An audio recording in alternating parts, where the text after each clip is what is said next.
dude. I need to see the chat. It's right here. So many people are chatting. All right. Oh, you never switch cameras, so you don't know. We actually have a match seated.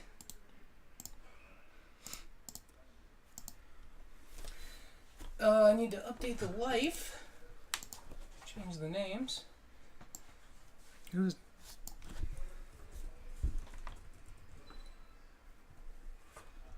We have Andy Martin. This one will be for the ages. Playing against, of course, ringer Bo Adams. Oh. We're going to have Fish against Infect. I guess it's the other way around. Infect against Fish. Andy's on Infect, and Bo is, of course, on his longtime favorite Merfolk, which he plays fairly well. He top 4'd Modern States last year. The TCG player won playing Fish. So, he's a veteran to playing the blue decks. Uh-oh. Oh, he has to get the game day champion playmat out. Champion playmat. Quick little trivia. He won that playing an unsleeved blue-black control deck. The good old days. Dr. Applecheeks. I find that mildly racist, actually. Dr. Applecheeks? Well, that's Dr. Applecheeks Jr. I apologize. It's one of the doctors. Is it? Yeah, I would Do you assume. think so? Is it maybe Alex Slocum?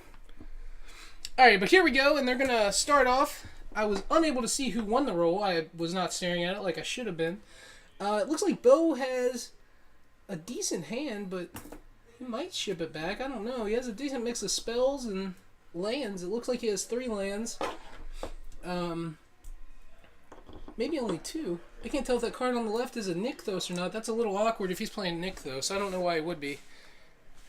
Fish usually wants to get its early drops going quickly so it can try to out-aggro everyone.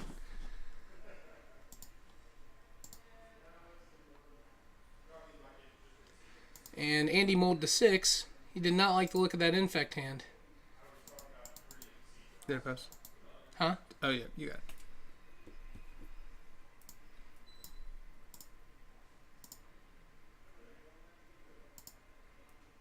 Apparently I accidentally just linked Twitch in that. So, let's go ahead and just remove that post altogether. It's a little embarrassing. So, Andy Captain, he's going to Jataxian Probe him, going to 18 life.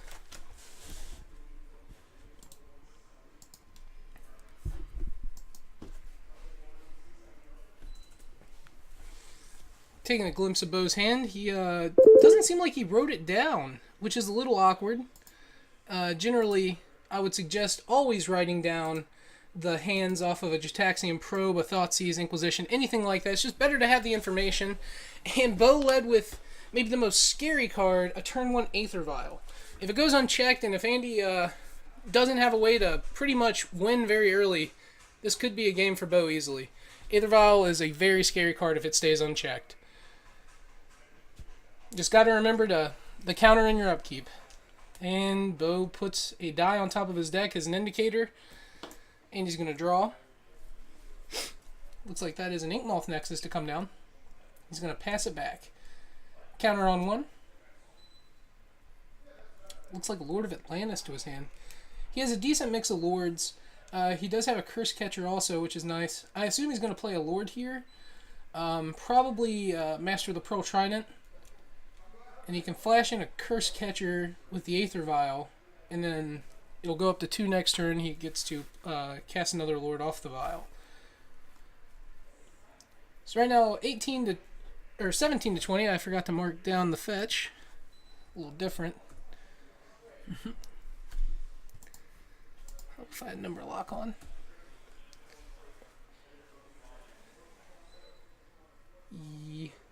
Let's see. Spreading Seas is going to target...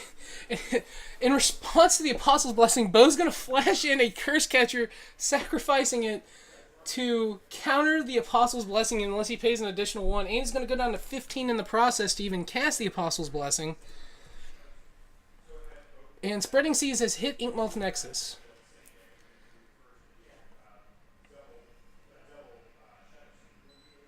I told them if there was an error with life totals this week, I was going to pound on the wall, and that means stop.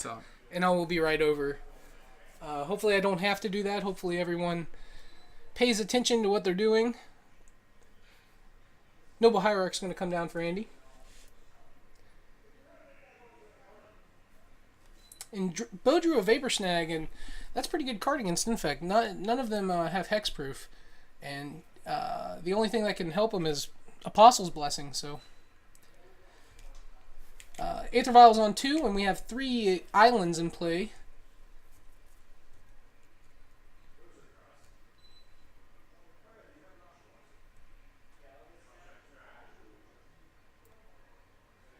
Who's going to lead with another Curse Catcher,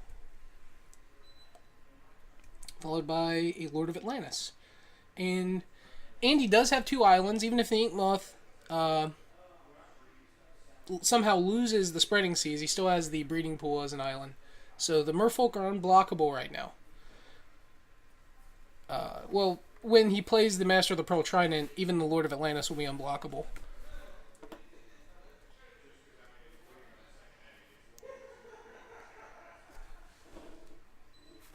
Hi, Mariah.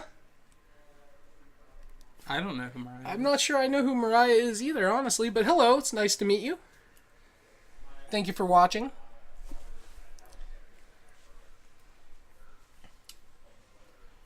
He's going to tap 2 and play a Blighted Agent. And looks like he's going to tap 3 more, play Wild Defiance. Ooh. That is a big-time problem card, but Bo does have a Vapor Snag. And it looks like Andy's down to 1 card. He does have a Blighted Agent, but Bo, I think, can race him because Andy's only on 15. At the end of turn, he gets to flash in a Lord, making all the Lords 3/3s, and the Curse Catcher a 3/3 because it's a 1/1. And they all have Island Walk. He's going to get in there for 9 this turn, put him to 6. If he has Lord, tap Aether Vial, put Lord in, he has lethal this turn. So we'll see if that happens here. Looks like a Lord's going to come down. If he has 1 more, that's game blouses.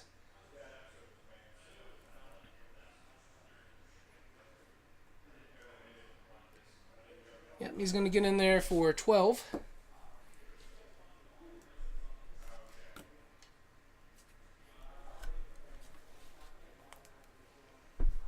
Apparently Mariah is Michael Stewart's daughter. Oh, of course. I'm sorry, it's been a long time, Mariah. Higgins also wants you to say hello. Hi, Higgins. Hello, Michael. Is that Big C from RBC? That's Curtis Copley. TDC Jason is Jason Hager. I'm not sure who the other ones are. See, it looks like Andy is going to attack with his Blighted Agent. Bo will respond with Vapor Snag, and he's going to read it.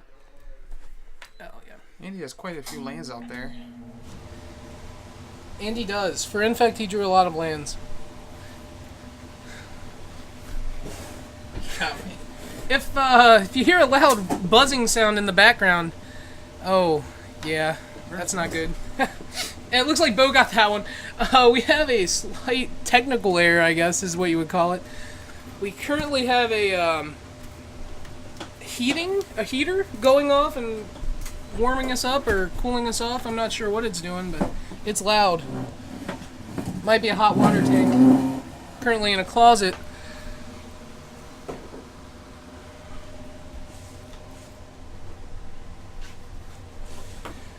So Bo got the first game relatively easily. It seems like Andy's going to be on the play, definitely.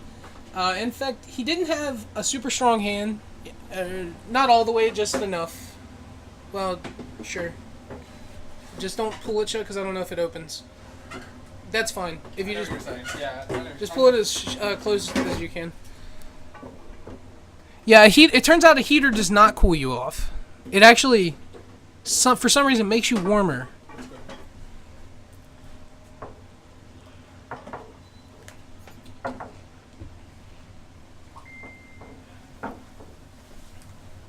Quick sideboards from Bo. If he has Spellskites in his board, he is definitely going to bring those in.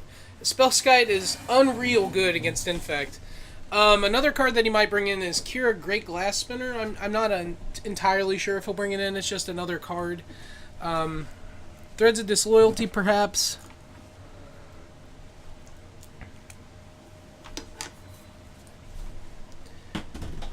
But Andy, I'm not sure what kind of cards Andy has, really. He it seems like he has a decent amount that he's pulled aside, 5 or 6 cards. But I'm not sure what infect sides that they could bring in against Merfolk. He might have some Nature's Claims or something to try to hit the Aether Vials. But unfortunately, Christina's not here with me to know the Infect metagame through and through to really help me out with that one.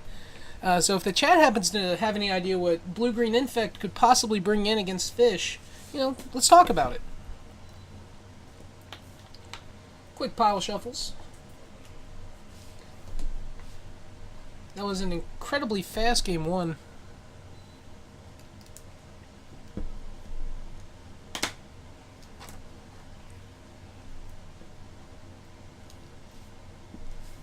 Boydzilla.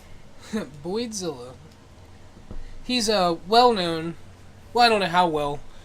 But, Nick Zundel.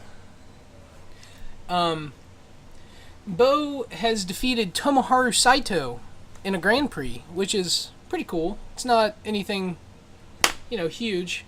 Choke. Choke could be... I'm not sure if Infect will bring Choke in. They could. They do play islands. They only play, I think they play 1 island, and they play a full set of breeding pools. So it would shut down the breeding pools, but it would definitely just cripple Bo. So there's a chance they'll bring that in, certainly. Looks like Bo has Tidebinder, a decent mix of spells and lands, including 2 Mutavaults he's going to keep. And we're going to see some magic. A turn 1 Glistener Elf comes down. Maybe we'll have a real game. Yeah, possibly. Looks like Bo has a Tidebinder, 2 Spreading Seas, a Curse Catcher, 2 Mutavaults, and an island. How many of those are lords? None of them? None of them were lords, actually. And he's going to draw and lose 2 life, going down to 18. And Bo's going to play a Curse Catcher Pass, and he's going to draw a Distortion Strike, which was an okay draw for him. He's going to lead with a Forest. And I assume he's just going to get busy before he attacks, but maybe not. Maybe he's going to Might of Old Kroza immediately. That would be not optimal unless he responds with the Pendlehaven immediately. Okay, he's going to just Pendlehaven it now, so the Glistener Elf is a 2/3, and he's going to attack. He's going to pay 2 Phyrexian to Mutagenic Growth.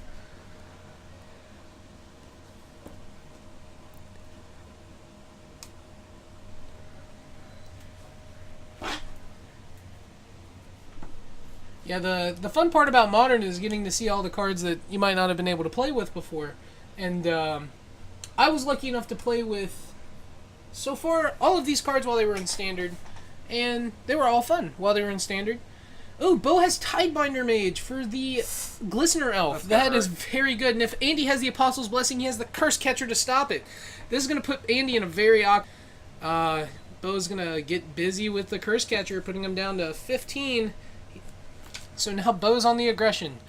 If we see a Lord, this could be just as brutal for Andy. Is he going to try to play a blue card with no blue sources? Oh, it's a Jetaxian Probe, of course.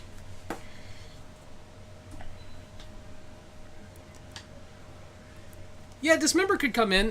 Just ways to handle Spellskite really are things that I think Andy wants to bring in. He draws a Wooded Foothills off of his Jetaxian Probe, and he's going to play that for his land for turn. And he's actually going to play his own Spellskite. I've been pretty good earlier.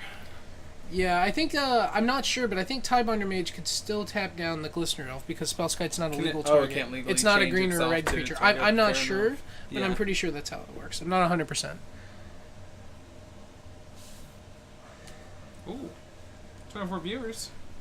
Yeah, it's not a new record, but it's a new record for our FNM. We had around 50 viewers for the Modern Masters box opening, which was awesome. And thank you to each and every one of you for tuning in. This is Hometown Hobbies FNM. We're going to be streaming Modern all night. And it's going to be fun. We're going to have fun. If you don't have fun, what's the point? And he's going to go down to 12 now because of the Spellskite blocking the Tidebinder.